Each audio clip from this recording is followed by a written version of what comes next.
Monday through Friday, 12 noon to 1 p.m. I want to first of all welcome a new affiliate today, that being Clapper, which is doing the live stream instead of TikTok, which apparently has claimed that I engaged in, quote, hate speech, unquote. Now, I just want to briefly respond to that. I have been a radio talk show host off and on for 20 years in Greater Boston, various stations. And I understand what community standards are. I understand what hate speech is, and I don't do either one of those. There's nothing hateful about anything that I've ever said toward any person or any group. This is just political. They have purged me because they don't like, or someone over there doesn't like my politics. There's somebody just got their nose out of joint and they just said, we can't have Charles Moscowitz discussing this or that, or who knows what it is. Now, that's why I am doing the program live here at YouTube and also at 7 or 8 other venues. And instead of doing the live stream on TikTok, I'm doing it on Clapper. Now, I don't know a lot about Clapper, but it seems like it works fine. I don't think it's quite as good as TikTok, but my goal is to do the show live Monday through Friday, 12 noon to 1, wherever and whenever I can get it carried. And I'm going to continue onward and upward in this atmosphere of censorship. And that's exactly what this is, censorship. Now, before I introduce my guest as well, I want to mention that this live program, I take calls, and you will be heard live if you call the following number, 617-396-4958. That number again is 617-396-4958. Roger Pearlman is with me. He's back for a return engagement. Roger, thanks for joining me today. Hi, happy to be here. Good week. So Roger, you are an expert on study of Torah and its intersection with politics, particularly in the area of creation theory versus Darwinian evolution theory. So let's start there. Talk about your research and what you're doing over there.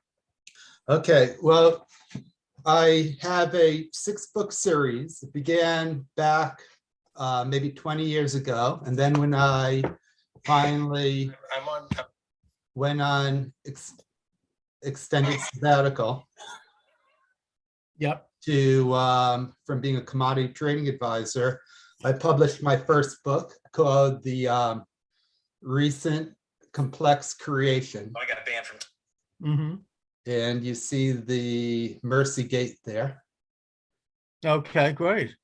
And from that evolved into 3 books.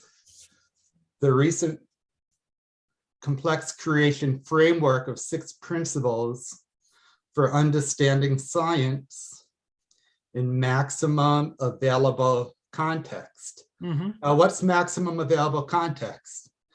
Not everybody knows everything, but I know what I know, you what you know what you know. But one thing I have found is that Moshe Emes, Moses alone, for the scope, the detail, and the span covered in the 5 books of Moses, and our context is Chazal commentary, like the Talmud, Rashi, on Chumash, taking it in context, it alone has stood the test of time for the scope, span, and detail covered. Now, you would think when you make predictions and you go into detail, you go out on a limb, if you're not telling the truth, it'll be easy to falsify. Yet nobody has ever done a valid falsification of Torah. The only way they can do it is through straw man argument, fallacies of misrepresenting what the Torah says or not understanding how science works. That's the only way. So, and it makes sense because God alone had and has 100% perspective. Okay, now one thing when I wrote that first book, I had not yet figured out how to align distant starlight with Torah. I mean, how can the universe be 5,781 years old and light speed limited to standard light speed? You could say, modern science, they say, oh, well, the law of entropy used to be low entropy for a long time, then high entropy in black holes, and now it's low entropy again. So they move around to fit their hypothesis, a law of science. But the great thing about spiral, and here's the cover, exhibit A is spiral.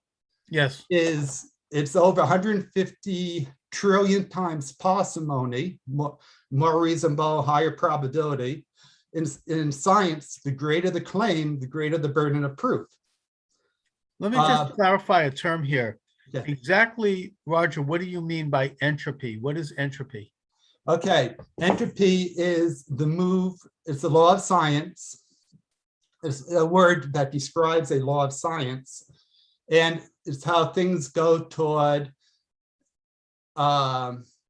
dissipate over time. Like if you have a hot cup of coffee in a cool room, eventually that coffee should get to room temperature. Eventually, depending on how well insulated the room is, the room will get to outdoor temperature if you're not heating the room, eventually. So the universe as a whole, for example, radiometric dating is based on entropy, the decay rate of carbon dating. Now, I understand carbon dating, by the way. In other words, what it is that it's how various elements neutralize over time when exposed to each other. And the issue of carbon dating, now correct me if I'm wrong, but my understanding is that it cannot go back more than 6,000 years. 60,000. 60,000. That's a 60,000 cap. And look, I have right here, thousands, not billions, by the ICR rate team. I mentioned Jack Yaakov Hanoka, PhD, has many patents. He's a chemist, PhD in chemistry. He's not just a theoretical chemist, but he has lots of practical lab experience. He has many patents that help build the solar industry in America, called Evergreen. So anyway, he was from the Massachusetts area. So thousands, not billions, is by the ICR rate team. Now, one thing that we learned about, so 60,000 is a cap. That's the cap. That doesn't mean it's 60,000 years old. And in the recent complex creation, we build on our mentors, on Jack Hanoka, PhD, on John Baumgartner and the ICR rate team, build on them, and we show how carbon dating, which is the most reliable and testable, repeatable type of radiometric dating, is actually much more in line with a universe 6,000 years old rounded than it is with the current consensus. So how so? Okay, so during the asteroid impact that wiped out the dinosaurs, that most people, I'm just comparing the two main hypotheses. We'll call it Pearlman's, Pearlman YEC against the standard current consensus, which, okay, so, because there are millions of hypotheses, but mine's internally consistent and it's over 150 trillion times more parsimonious and reasonable, higher probability. And I define the strongest science as the highest probability explanation of the empirical observations. So even though And in statistics, they would call that the correlation coefficient, which is if something is less than 5% likely, then that is a coefficient theory versus more, that's interesting. An alternative.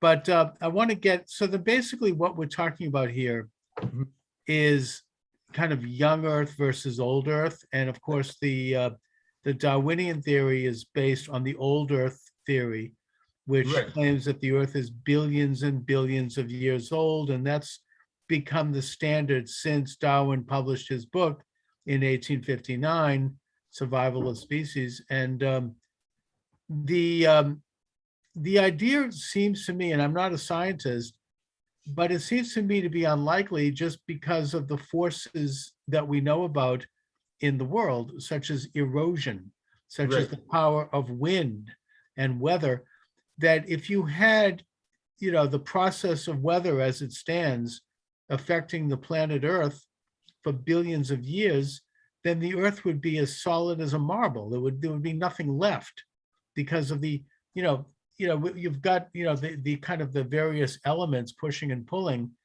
Eventually, maybe it's because of entropy, everything would become just one gigantic shiny rock.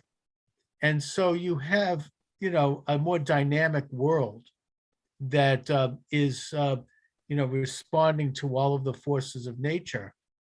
Right. And that would lend itself toward a younger Earth theory. But right. Go ahead.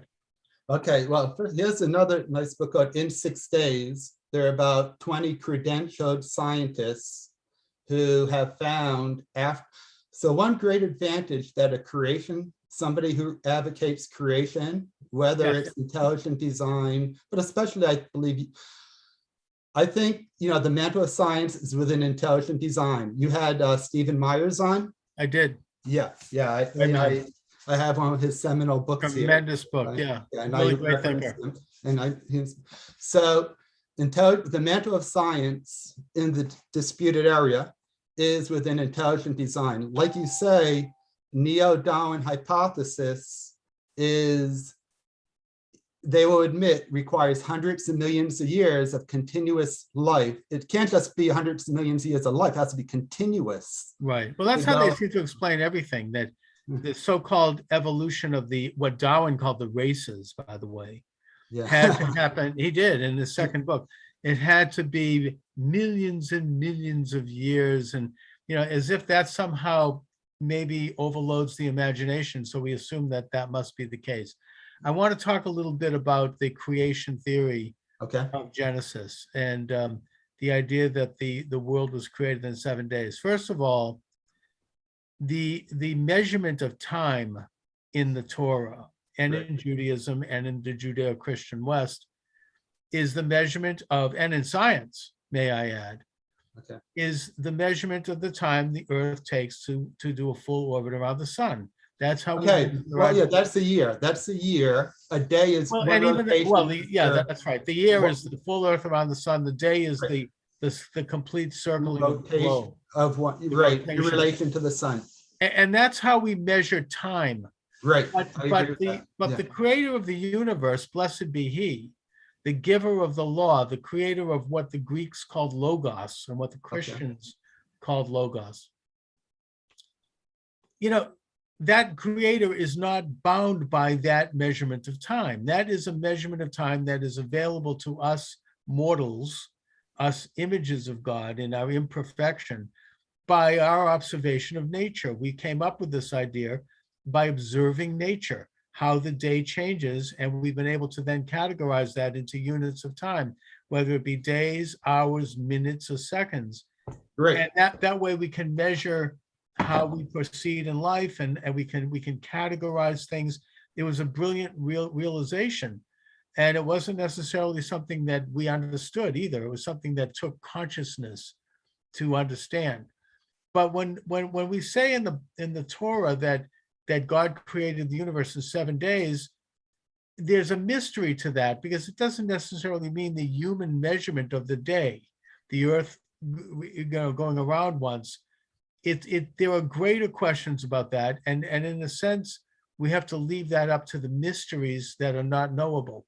Okay, well, wait. Okay, I have to interrupt you there, because that was true until Pearlman's spiral. Okay, until Pearlman's spiral, like I mentioned, the holy grail of young Earth creation has been for quite a while known to be the reconciliation of distant starlight from stellar objects we can see that are well over 6,000 light years distant. I think they're billions. So how can you reconcile that if with a standard, this is a reconciliation of that. No need for time dilation. And so so again, God does speak, like you said, in language man can understand, and the role of the human observer is an important thing. For example, every day, they say, what time is sunrise? What time is sunset? Does that mean the sun is rising and the earth is fixed? No, they're talking in language of man. Even now, that doesn't mean they believe that the earth is fixed and the sun goes around when we say sunrise and sunset. Okay, now how do you reconcile 7 literal days, the approximate day, like you defined it before, with light from stellar objects that are well over 5,781. By the end of the month, it'd be 5,782 light years away. So spiral, which stands for hyperdense protogalactic formation, preceded hypercosmic expansion, and the cosmological redshift, which is 99%, well over 99% of the stellar objects we see have been subjugated to cosmic expansion. So we're seeing them from when they were 5,700 and almost 82 light years away. We're seeing them when they're much more dense. The further away they are, the more dense we see them. Their light trails we're seeing their light trails. We're not seeing the sun right now. We're seeing the sun from 8 minutes ago, right? Okay. Yeah, I mean, that's because of the human eye versus by which we get a refraction from space. Right, and the time it takes from the light to get from the sun to us is a little bit over 8 minutes. Okay. So the time it takes from light to so this is the edge of the universe. I find the universe attained mature size and density by the end of day 4. So one of the chapters in here is Pearlman versus Hubble. Another chapter is Einstein's doubt. That's a shout out to Dr. Stephen Myers, who hasn't caught, he knows a lot of things I don't know, but I know a lot of things he hasn't caught up with yet. Right. So Einstein's doubt. What was Einstein's doubt? He thought his biggest blunder was the cosmological constant that the universe was now static. Not that it was always there. And he capitulated to Hubble, who thought that the cosmological redshift is because of ongoing cosmic expansion, or the resumption of cosmic expansion. Hubble didn't even know about cosmic inflation. Now, why did Einstein capitulate to Hubble? A lack of thorough study, a lack of confidence, and a lack of information. If Einstein knew what we now know with Pearlman's spiral, he would not have capitulated to Hubble. So the universe attained mature size and density by the end of day 4. So the most distant stellar objects, which are a maximum of 4 billion light years away, were in 4 billion years, I don't think the universe is going to last, that long. It was not designed for that. But in theory, if the universe stayed the way it is for 4 billion years, we would be getting normal light, not redshifted light. There would be no more cosmological redshift in the universe. Right now, over 99. Every year, 1 more light year of stellar objects from our observation point lose their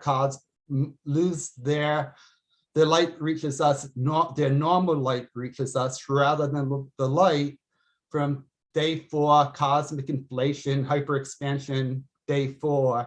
Mm-hmm. So just like when you look at rocks or the Grand Canyon, that can tell you about the global flood.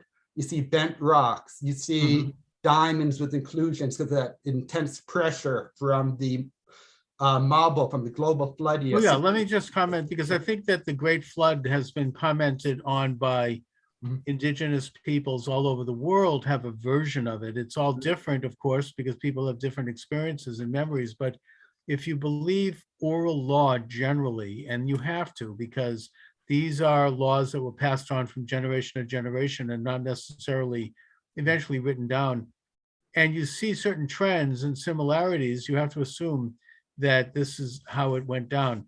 Now, I don't approach this as a scientist. I'm just, kind of an ordinary guy here. But Mhm. when I take a look at the nature of the world that I walk around in, Mhm. and I see the millions and billions of components all interacting with each other, all coexisting and competing, all pushing against and working with, all kind of like yin and yang, if I can use an Asian expression, I have to conclude that there is a divine element to that creation. It didn't just happen by accident.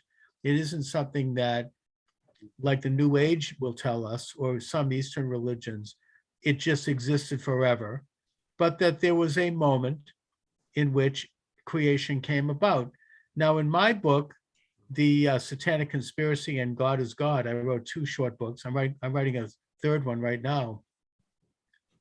I present a simple theorem that I contend proves the existence of God, of a supernatural creator of the universe. And that is a scientific theorem, or I suppose an abstract science theorem, that emanates from mathematics. And that is the theorem of zero. The symbol zero means nothing. It means nothingness. And you cannot create something out of nothing. 0 plus 0, 0 minus 0, negative 0 plus negative, negative plus positive. Any combination you run 0, it's still 0. You cannot create a thing out of 0, and you cannot create 0 out of a thing. You either have 0 or you have things. Right. And so therefore, how is it that the universe came about? How did nothingness suddenly become somethingness? How did 0 become a thing? The only way that could have happened is through what we call God. There had to have been something outside of nature, something supernatural that created something out of nothing. And thus, like Billy Preston said, nothing from nothing means nothing in his song, right? You have something, you got to have something if you want to be with me. So we have something created out of nothing, and that involved a supernatural event, whether you call it a big bang or whether you call it however it happened. It all involved something happening out of nothing.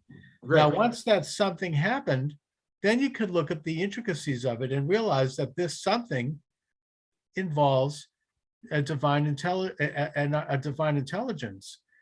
And then you get to the existence and the creation of all of the different elements: the sky, the earth, the water, the land, the plant, the animal, and each of them separate, each of them having its own identity, its own nature, and at the same time, each of them interacting with the others, both in competition and cooperation, to create different situations until you eventually get to man. Now, why is it that man was created, as the Torah tells us, men and women, I may add, not just men, in the image of God? An idea that was echoed by Thomas Jefferson when he noted in the Declaration of Independence that all men are created equal. And that is because we, unlike all other living creatures, we had the ability to reason.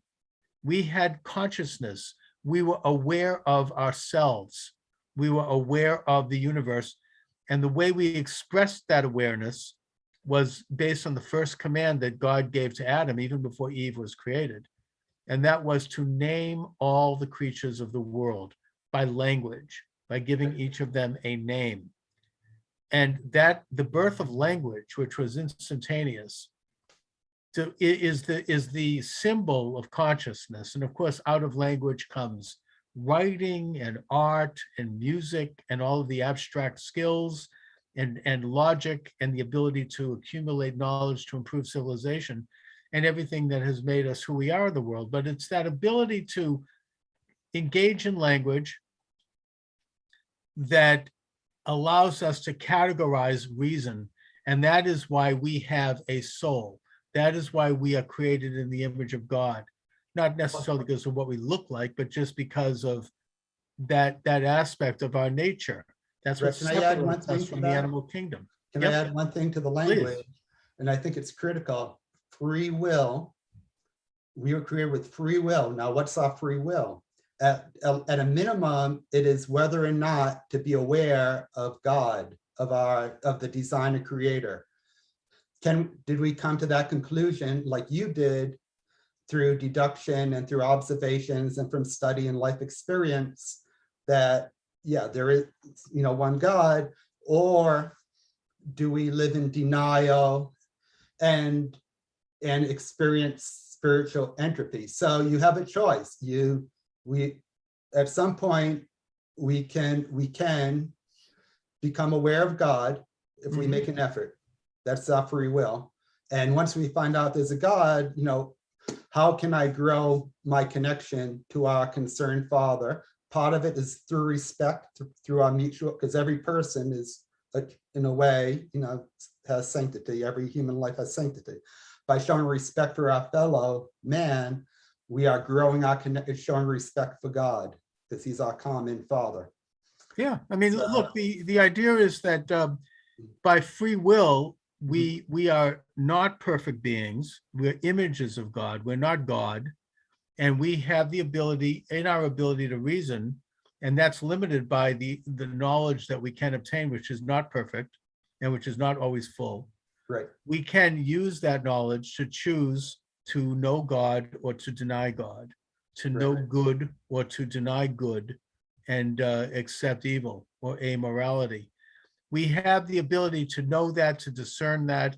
We build civilizations based on that. We build religions based on that, religions of faith, which give us a moral code. And that, as you say, Roger, the entire edifice, as presented in the Bible, is that all of these things, our building of civilizations, our building of religious beliefs, is based upon the principle of respect for the image of God, man and women, and human life. And to the degree that we can set up societies that honor that and respect that and allow the free individual to express their own, free will within a context by which they respect others' right to do the same, is the basics of a moral society and of a good life. Yes. And yet the violation of that principle happened immediately, in that God created this separate entity, this tree of life, and told Eve not to partake of the forbidden fruit. Yeah, and of the tree of knowledge. The tree of knowledge, thank you. Yeah, the tree of life represents Torah, according to a lot of people. That's right. Okay. And we got that later we got that 26 generations. We got that full tree of knowledge with the revelation of the Torah at Sinai. Okay, thank you for the distinction. That's very critical.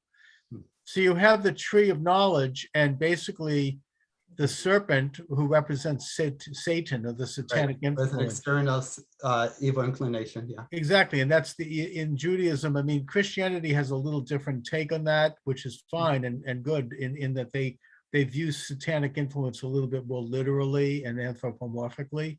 In Judaism, it's more of the evil inclination, the falling away from God, the falling away from good, the entrance into denial, and then that's further worsened and enhanced by literally the promotion of evil as if it were good.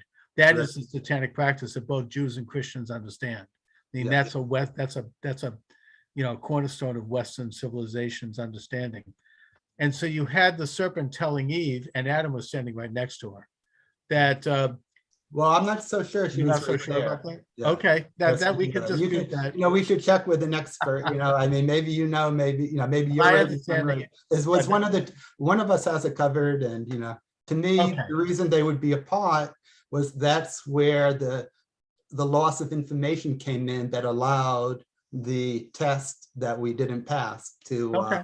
If there would have been full information, then maybe they could not have been fooled. Yeah. Well, yeah, but the fact that they were together is why I would call this the world's first conspiracy. But putting that aside, the fact is that the serpent promised Eve that she could know all things. She could know good and evil. In other words, she could be God, and that she could overthrow God and defy God and become God, or a goddess, I suppose, in that case, and have full power over the universe. And that was the temptation that she partook in. And when then Adam entered the picture, regardless of whether he was next to her or not, they entered into a conspiracy, because a conspiracy involves two or more people doing something to overthrow God and to overthrow good and to commit either an outright crime, as would be the case with a criminal conspiracy like the mafia killing somebody, or a political conspiracy like communism or Nazism, where you have a group of people deciding to embrace a set of ideas that would overthrow human nature, that would overthrow morality, that would overthrow conventional wisdom in order to overthrow God and replace God with themselves as an enlightened clique. So you had the launching of that conspiracy. Whittaker Chambers, the author of Witness, who was an American communist in the 1930s and who exposed members of the Roosevelt administration as being communist operatives, including Alger Hiss, who was the Assistant Secretary of State. He wrote in his book that, and he's brilliant, his book is absolute canon, in my opinion.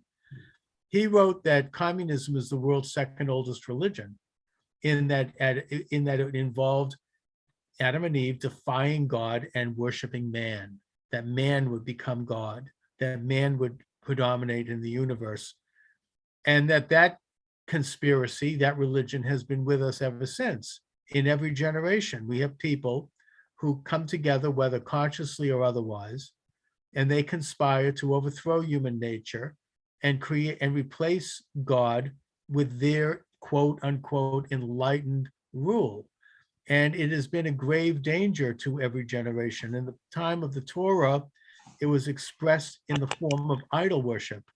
In today's world, it's expressed in the form of movements like Nazism and communism, which have sacrificed tens of millions of people in the name of man changing human nature.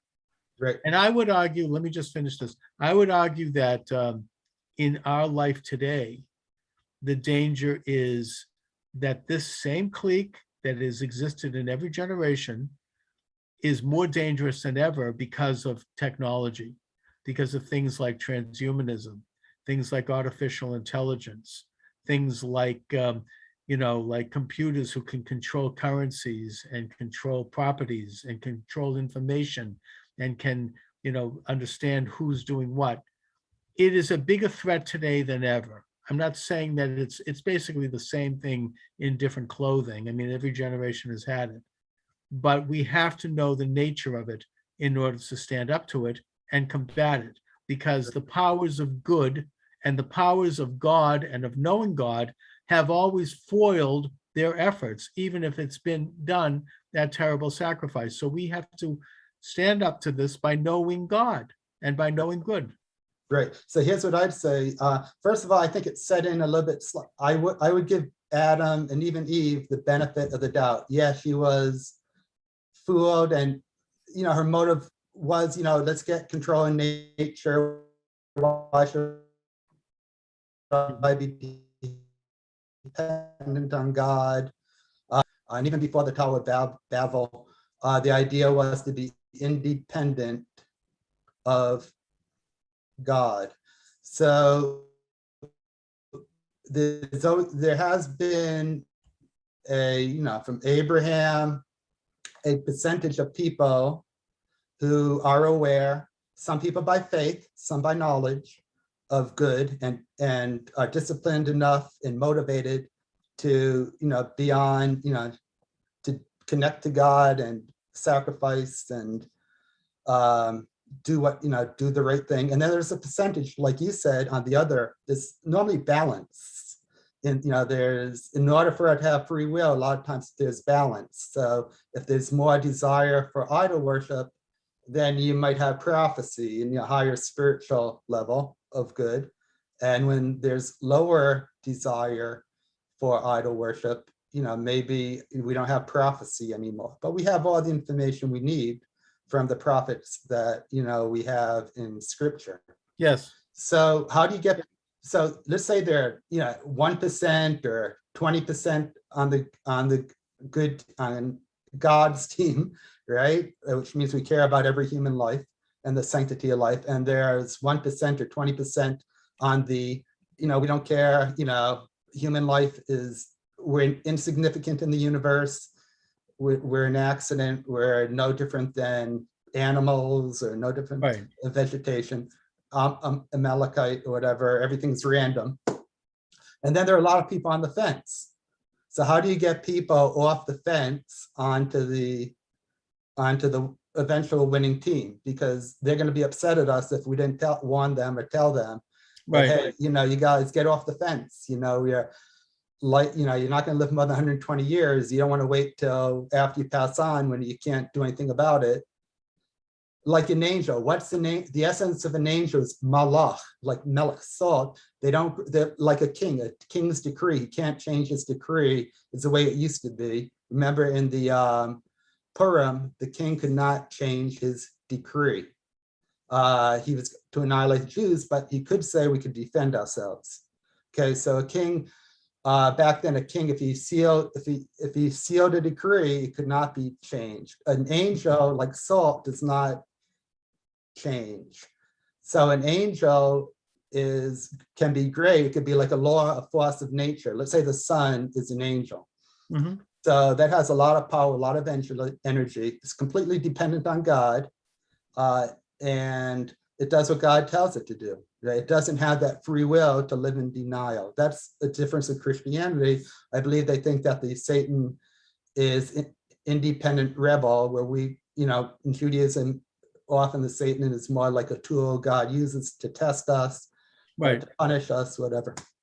So how do you get people off the fence? So I'm thinking there are two ways to do it, aside from what everybody, common knowledge. One is to restore the Holy Temple service. If you restore the Holy Temple service in Jerusalem and the clouds of glory that represent God dwelling with us, the clouds are not God, but they represent the divine presence. Everybody who's on the fence, who's sincere and honest, will say, hey, Moses was right. The Jews are the conduit for blessing. Jesus is part of, our family. The Christians will say, the Muslims say, hey, the exile is over for the Jews. God's, right. they've come back home. And, then Isaiah's prophecy of, people will not dare. It's like, would you steal something to go to jail for $5 if a policeman is right there and you're going to jail? Of course not. People be so aware, knowledge from, people like you get the word out, and others, you should have like 1 million times many followers with the content. You have amazing content, and I don't know why you're not,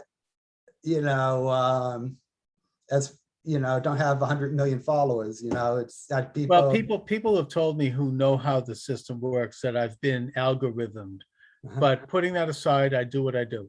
Now, Roger, first of all, yes, I mean, the vast majority of people today, the vast majority of people historically are not aware of who they are, really, and of God and of the power that they have under God as images of God. Most people are aware of their daily sensory existence. It's what the Talmud calls the Apikoros. It's what the ancient Greeks called the Epicureans.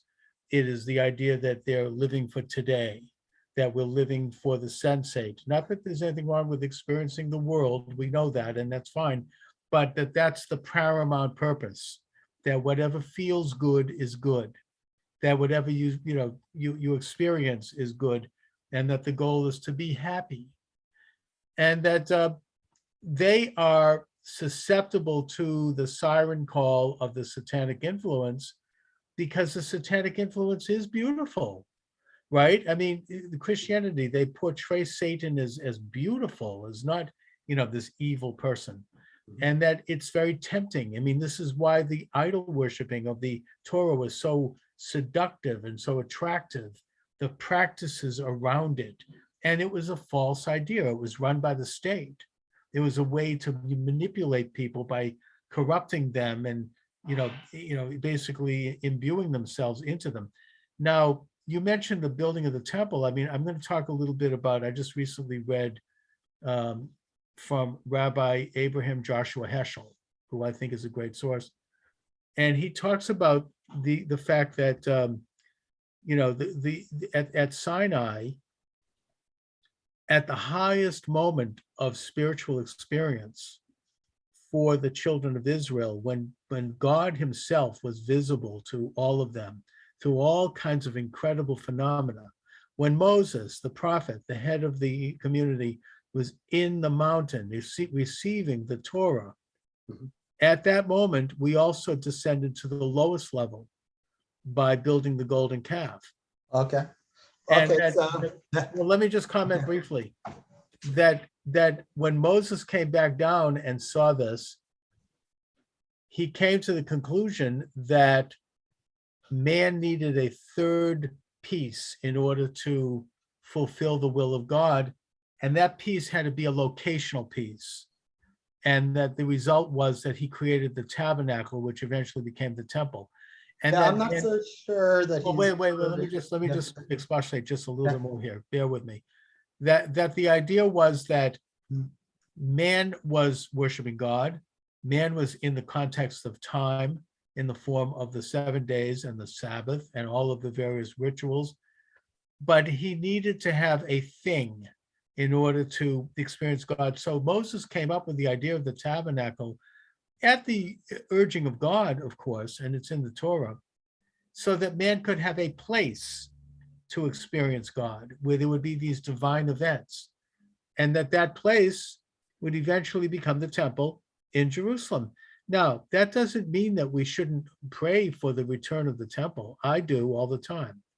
And we should try to raise ourselves spiritually to the point where we are ready to have the temple.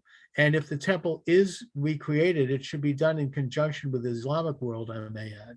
Just like Solomon worked with Hiram Abith, and he worked with the Hiram of Tyre, who kind of represents the Muslim world today.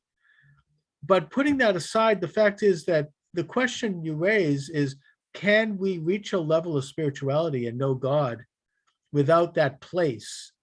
Or are we the same as the children of Israel building the golden calf at the moment of the highest of our experience? And we need to have this place. We need to have a temple. Right. Okay. And the only other reason I bring this up is to counter some of the traditional Christian idea that the Jewish covenant is over. This is an Orthodox Christian idea, replacement theology, and that is because the temple was destroyed. Therefore, we can't fulfill the Torah without the temple. And I think that that's untrue, because the temple is only one small piece of the Jewish covenant.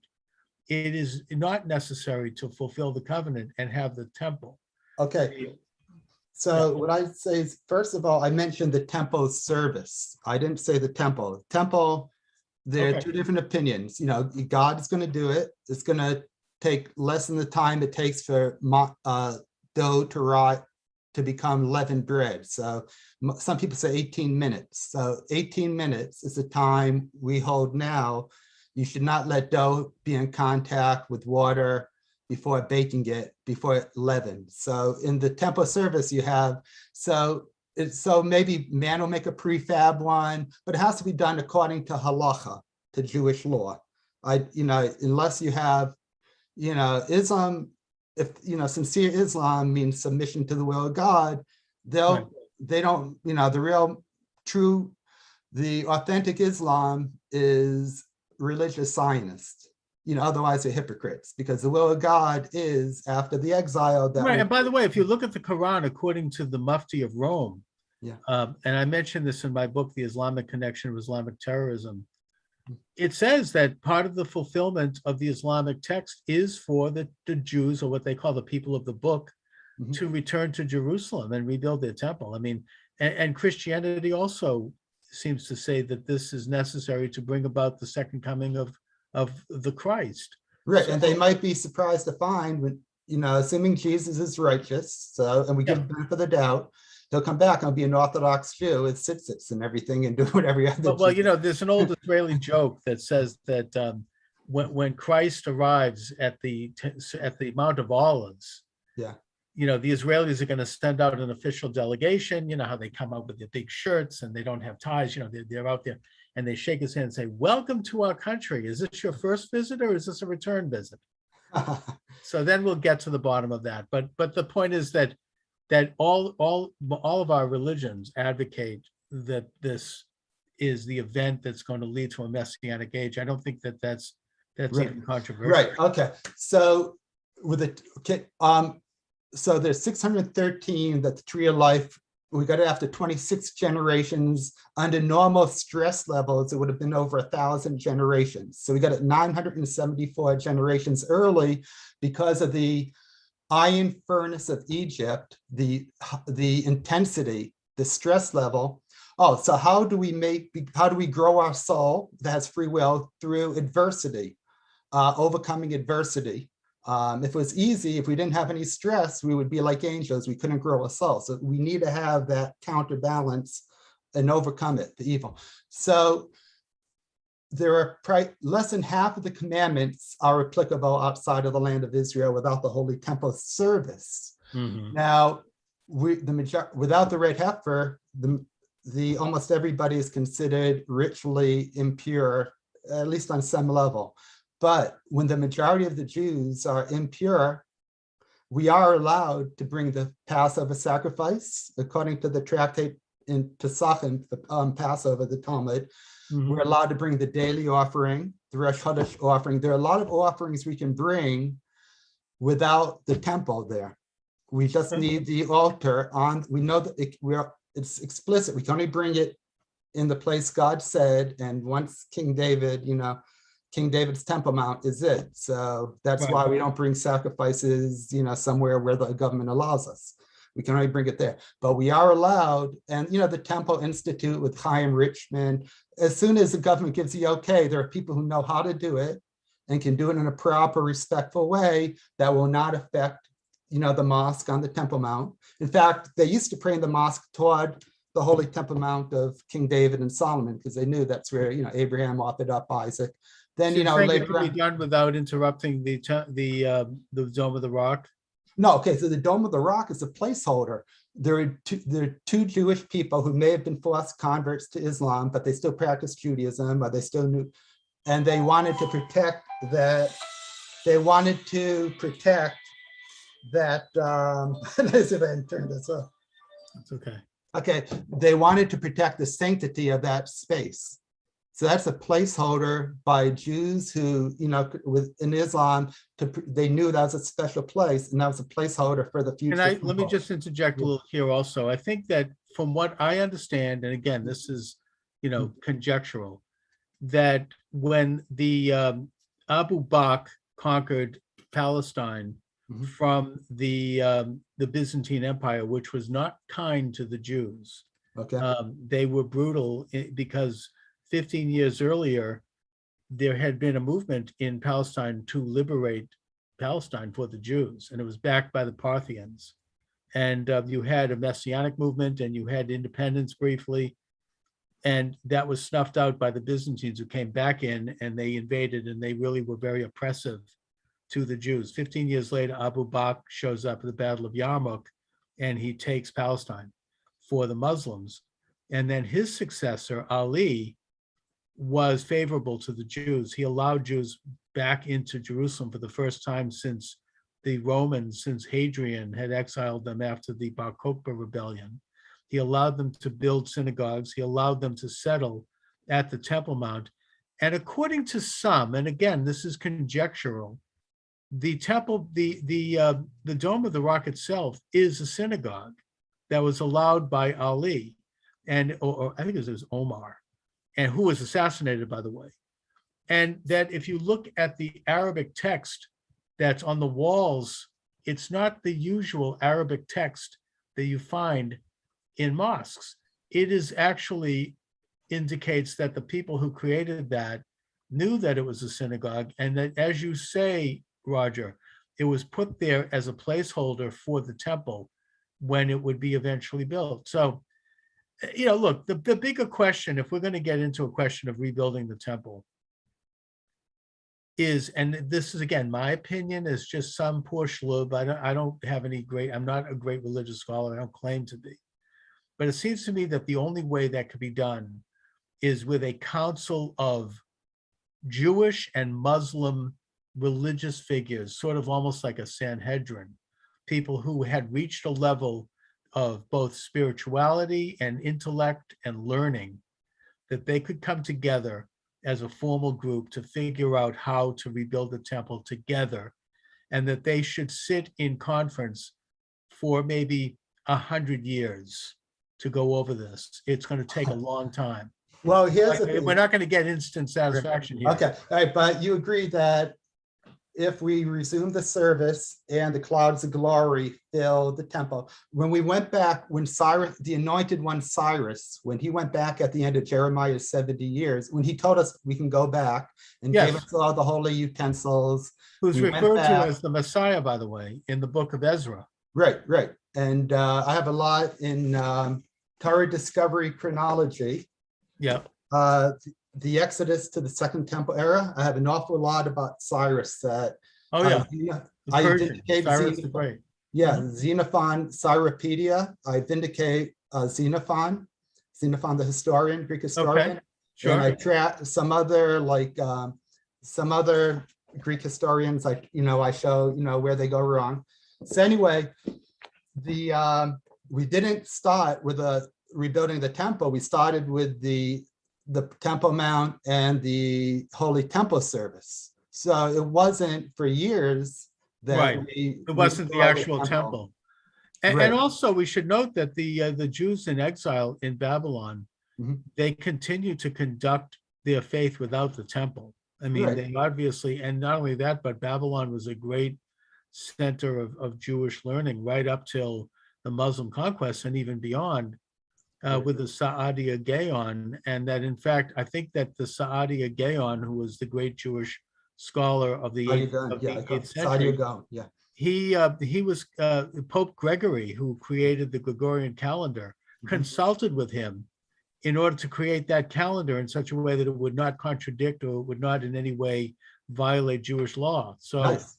and that's of course the calendar that's used all over the world today, that being the Gregorian calendar. So the thing that, I mean, I'm only bringing that up to note that Judaism continued without the temple. And I think that when you talk about temple ritual sacrifice, yes, maybe we don't reach the level of spirituality that the Kohen Gadol reaches on Yom Kippur, where they go through a ritual and then they enter into an intense level of spirituality. But the synagogue, which had begun with Ezra, it didn't just start at this is Okay. another myth, frankly, with due respect, that Christians have pushed. It's not true.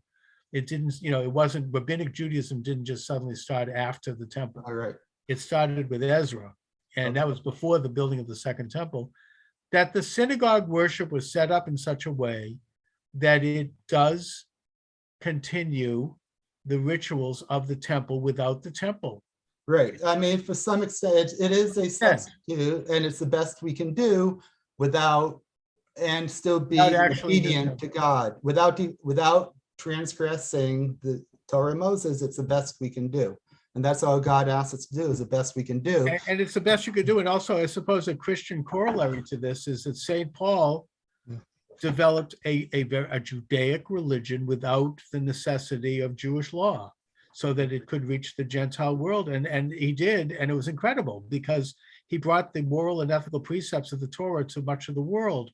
And thus Jesus's ministry was allowed to reach, probably about 30-40% of the population of the world, and in a way, the whole world, because of his revisions, which made it possible to conduct the religion without the necessity of strict kosher laws, without circumcision, without some of the other things that were accepted. And even in his own day, he was vilified by the early Christian church for that.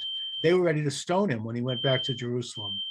He was almost had to have Romans come in and protect him so he wouldn't be killed. So it wasn't without controversy that Paul did these reforms. Right. So anyway, you agree pretty much that if the temple service, if and when the temple service resumes, we know that it will at some point and not be interrupted again. At some point, it'll be permanent, and that's a given in the. Like I said, the God alone had and has 100% perspective. Even though he uses a random operating system, he also retains an override function, so he can get things to the where he wants to get them. And like in Egypt, when it's time, it'll happen. So with the resumed Holy Temple service, you agree that if the clouds of glory are there, a lot of Christians will say, "Hey, this is what the whole world will say it." And we'll enter into a messianic age. I believe that with all my heart, with all my soul, with all my mind. Right. Yes. It's just the question is whether or not we're ready for it, whether or not the Jewish people are ready for it, and whether or not the world is ready for it. I don't know the answer to that. I pray that we are, but I don't know.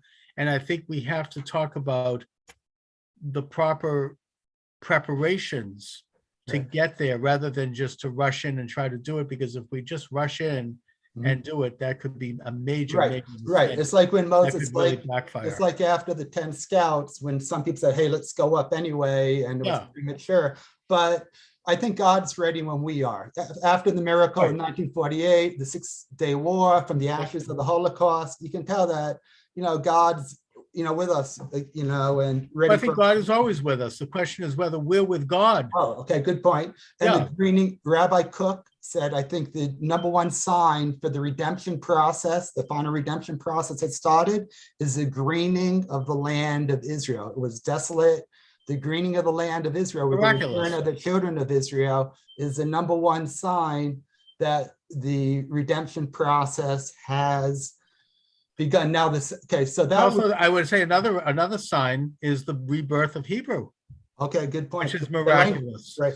It's the first time mankind has ever brought back a language that had basically gone out of usage and that had become only for ritual. It sort of would be like as if Italy had brought back Latin.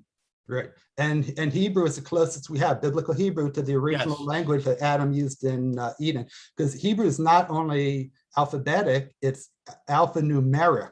So in the 10 utterances of creation were also 10 equations of the math, like you're talking about the math of creation.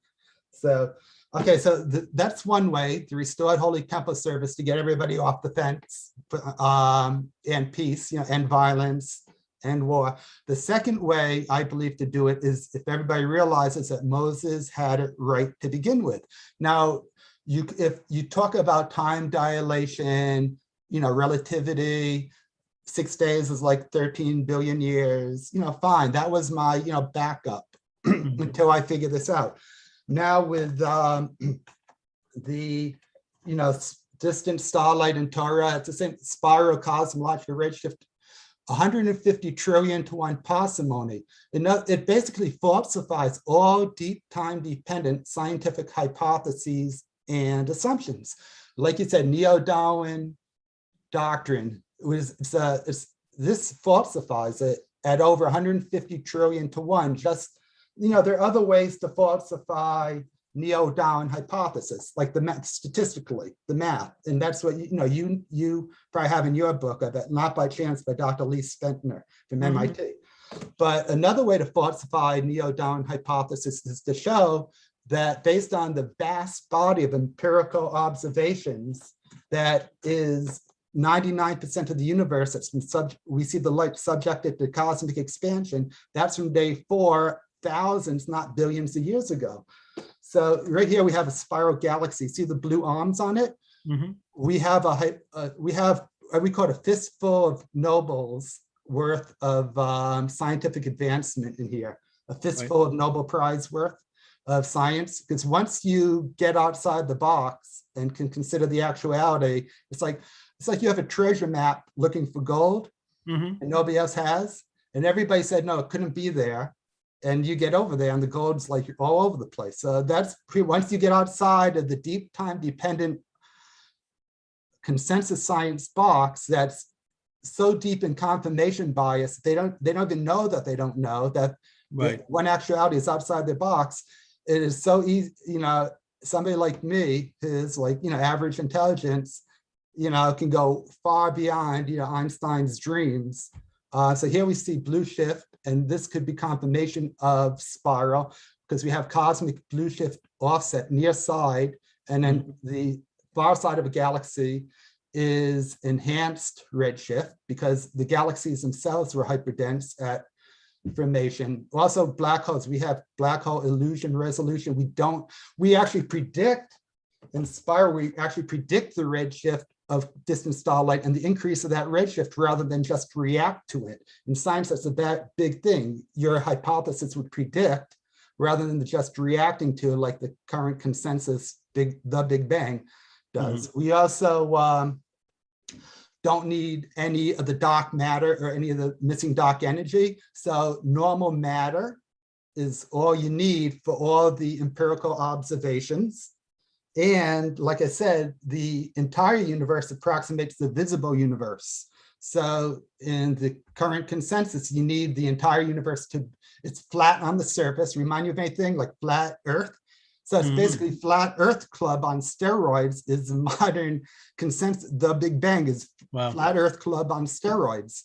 Okay. They have to be, the universe has to be at least 200 times as big as the visible universe. We find that not only are we by the approximate center, the Earth Sun ecliptic, are by the approximate center of the entire universe, not our solar system, the sun is, not our galaxy. We're not by the center of that, but we actually have the most valuable view. We have 4 exhibits in here showing the view from any vantage point in the universe. Like what it's universe centric, basically. Right, we are, we're Earth-centric, Earth-Sun, ecliptic-centric universe. And not only that, we have over 1,000 times better view, maybe over 1 million times than any other distant point in the universe. If you were here, you would only see about 6,000 light years in any direction. From here, we can see the entire, almost the visible universe, which approximates the entire universe. So we have a vastly, I call it MVP hypothesis. Now, one other thing, people are going to say, well, if the universe, in this model here, the number of years that have elapsed since the Big Bang, since cosmic expansion, is equal to the distance to the nearest stellar object that has ever been subjected to cosmic expansion. Now, everybody agrees that's within, everybody, I mean the two main, the competing hypotheses, the Big Bang, LCDM, and spiral. So everybody agrees that the nearest stellar object that's ever been subjected to cosmic expansion couldn't be more than 1 million light years, probably 100,000, maybe as few as 5,781 once you factor in all the science, because of the light spectrum, it doesn't get to red right away from mid-yellow. It takes a while to get there. And then also cosmic blue shift offset we talked about. So anyway, it could be 5,000, and we make testable predictions here. Okay. So, but they say but if the ice ages were, 100,000 years ago, don't we have, so that gets to that radiometric dating we were talking about. 60,000 is a cap. Now, some things in the strata where the dinosaurs were deposited in the dino extinction, some things in the strata from that asteroid impact, which is dated 66 million years ago, carbon date. Some things in that strata have soft tissue. So if it carbon dates, that caps the age of that strata to 60,000 years. If it has soft tissue, it's probably under 10,000 years.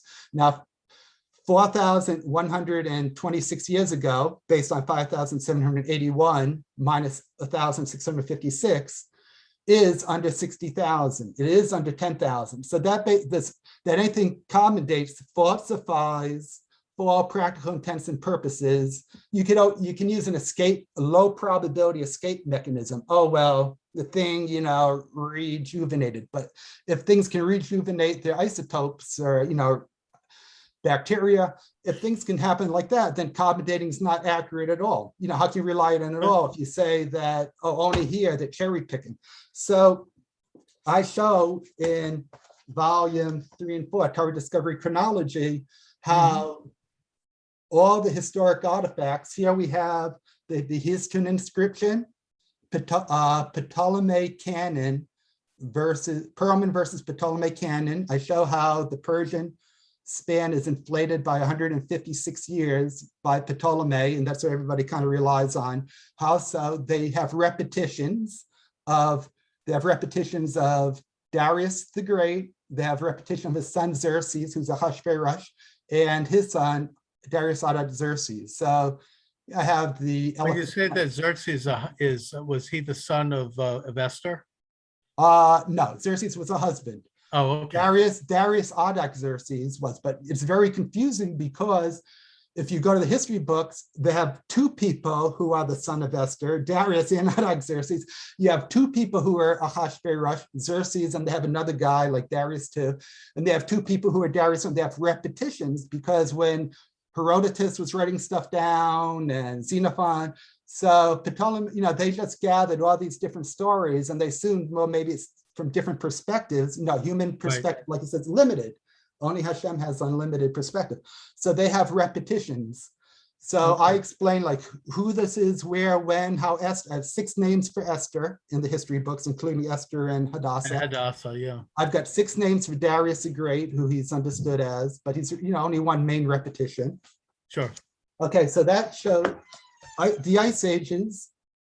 Okay, so the flood of Noah took 200 million years rounded of consensus years. You're talking about days and years. Okay, so we can get back, but they say 200 from how long do you think it's been since the breakup of the original single continent based on consensus science until the onset of the ice ages? Now, you may not be surprised to know, but it would be incredulous to some people that 200 million years of consensus history is due to 1 year of the heat, time, and pressure of catastrophic events of the flood year. The asteroid impact hit during the Maven 2, according to during the flood in Noah. So it was a cause and effect for the breakup of the original single continent, which everybody agrees is probably 200 million years ago, consensus years or more. And the ice ages, people say, started 25 million after that impact, after 66 million consensus years ago. So you have basically 175 million, 200 million rounded, accounted for by that catastrophic event that was the marble impact. Now, even biology, I'm not great at biology, but I know enough, and I know some great biologists. Chemistry, I'm not great at, but I know some great chemists. It's well known there's a genetic Eve. Right, the mitochondrial Eve. Right. And also they talk about the Y chromosome atom.